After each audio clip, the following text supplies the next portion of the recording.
Essa questão da proteção de plantas é aquilo que garante resultado melhor de produção, a produtividade da produção, que é consequência da produtividade, e evita prejuízos para quem planta.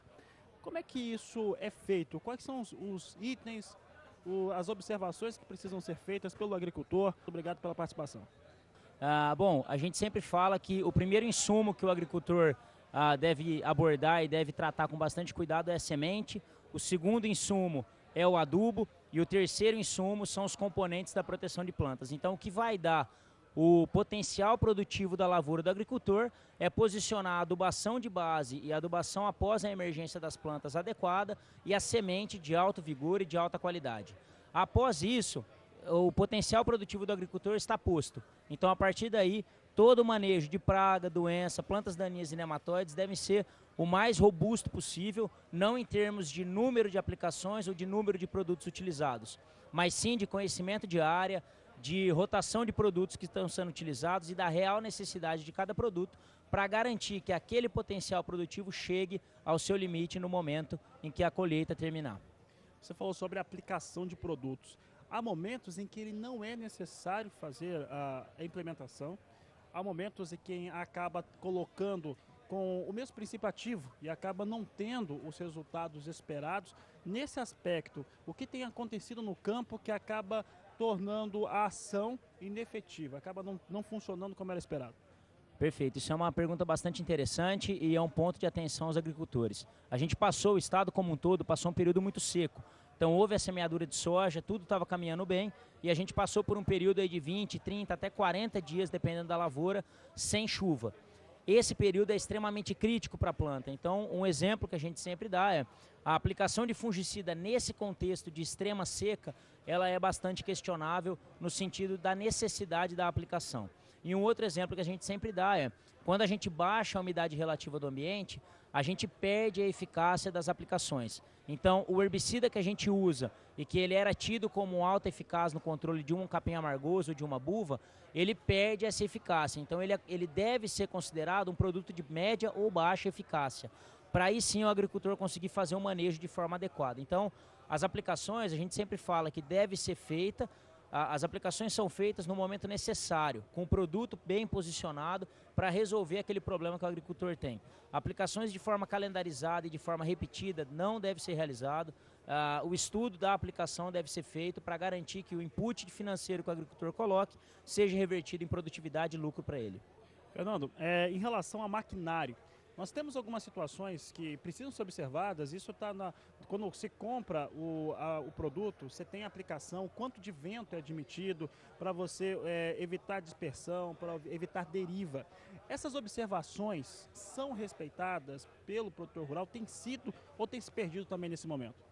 Bom, isso é. O ideal é que o agricultor respeite aquele trinômio que a gente fala, de temperatura máxima de 30 graus, velocidade do vento de 4 a 10 quilômetros por hora para gota fina e de 4 a 15 quilômetros por hora para aplicações com gota grossa e a umidade relativa mínima de 60%. Isso é o ideal. Isso é quando a gente tem a melhor condição possível. Infelizmente, a gente tem esse período de tempo do dia muito curto. Então, o agricultor, infelizmente, tem que extrapolar essas condições e aplicar realmente em situações desfavoráveis. O que a gente fala para o agricultor é, sempre que a gente faz uma aplicação num período desfavorável, o agricultor deve calibrar muito bem a máquina, fazer a aplicação no horário ideal para que ele está se propondo. Então, aplicações quando está muito seco, aplicações noturnas tendem a ter um resultado melhor e sempre atentar à questão de que uma aplicação fora de uma condição ideal, ela não fica como a gente imagina. Então, se antecipar os problemas é fundamental, além do produto que a gente vai utilizar.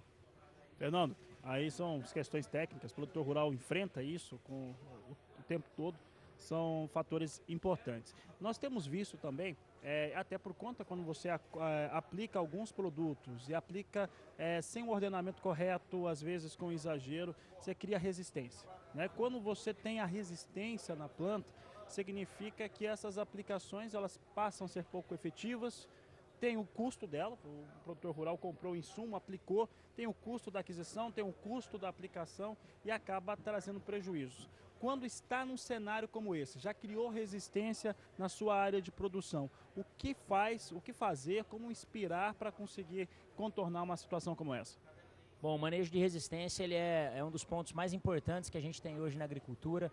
Em todos os aspectos da proteção de plantas, nós temos problemas de resistência, então temos plantas daninhas resistentes, doenças de ferrugem e mancha-alvo resistentes na cultura da soja aos fungicidas. Então, de imediato, fazer misturas de produtos, nunca aplicar ou evitar aplicar o produto isolado é uma opção.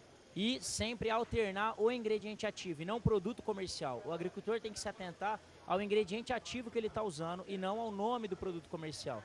Então deve sempre fazer a alternância de produtos químicos para garantir que essa resistência seja a menor, o impacto da resistência seja a menor possível na lavoura. A aplicação sucessiva do mesmo produto, sem dúvida nenhuma, vai incorrer em risco de resistência, vai gerar resistência e isso vai causar um prejuízo enorme para o agricultor. Grigoli, o que você falou a respeito da resistência causada, a respeito também da aplicação, né, que acabou causando a resistência, um pouco dessa aplicação. Eu lembro, por exemplo, do fator do glifosato, tá?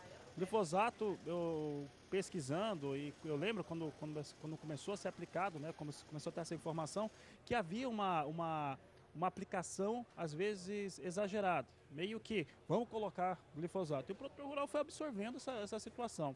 E aí, hoje, nós temos resistência ao principal combatente químico para algumas pragas. Quando temos uma situação como essa, muda o princípio ativo, tem como contornar isso, porque o glifosato continua sendo um produto essencial na agricultura brasileira e internacional também. No caso específico do glifosato, é muito difícil a gente tirar ele do sistema de rompante, sem ter um planejamento de médio e longo prazo. Isso é muito complexo porque é um herbicida de amplo espectro, então ele controla diversas espécies de planta daninha. Então mesmo que você aplique um glifosato e não controle a buva ou o capim amargoso, ele vai te ajudar a controlar trapoeraba, picão, corda de viola, outras plantas daninhas que estão na área. Então o caso do glifosato, a gente fala que o primeiro passo é diagnosticar a área. Quais são as plantas daninhas que você tem? O segundo passo, aplicar enquanto essas plantas daninhas são pequenas. É extremamente importante o agricultor fazer a aplicação do herbicida com plantas pequenas, porque isso requer uma dose menor e a efetividade do produto químico é mais alta. E o terceiro aspecto é a mistura de produtos. Então, se você tem um capim amargoso, uma buva, um capim pé de galinha ou alguma planta daninha resistente ao glifosato na área, use a dose correta de glifosato e associe produtos de alta eficácia para aqueles alvos que você tem. Então, se você tem um capim amargoso, utilize um graminicida de alta eficácia. Se você tem a buva, utilize um ingrediente ativo de alta eficácia para você conseguir resolver o problema daquela planta daninha. E sempre aplicando quando ela ainda está pequena, no estágio de desenvolvimento inicial, porque aí você tem realmente alta eficácia. Aplicar em planta grande, isso dificilmente você vai ter uma eficácia adequada e vai incorrer em mais aplicações para controle daquele alvo. Fernando, para encerrar, quando você fala na mistura, né, dos elementos, dos produtos, você está falando da mistura de elementos químicos, isso, por exemplo, se numa área é possível ter uma área de soja, você tem invasoras de folha larga, de folha estreita ao mesmo tempo, e nessa mistura, porque você acaba, se você misturou e aplicou, você economiza uma passada de uma vez na lavoura. É esse o pensamento? Exato, esse é o pensamento. A gente sempre ressalta que a mistura de produto químico no tanque ela é muito complexa. Então o agricultor deve conhecer quais os produtos que ele está utilizando. Por exemplo, associar herbicidas de ação rápida, como o 2,4-D ou outros mimetizadores de auxina, junto com herbicidas de ação lenta, como os graminicidas, por exemplo, isso incorre em redução da eficácia do graminicida. Então, a mistura ela é importante, mas o conhecimento prévio dos produtos que estão sendo misturados são essenciais para você conseguir chegar no nível de controle desejado. Fazer a mistura de forma aleatória ou desconhecida, isso pode ser pior do que você fazer a aplicação de um produto sozinho.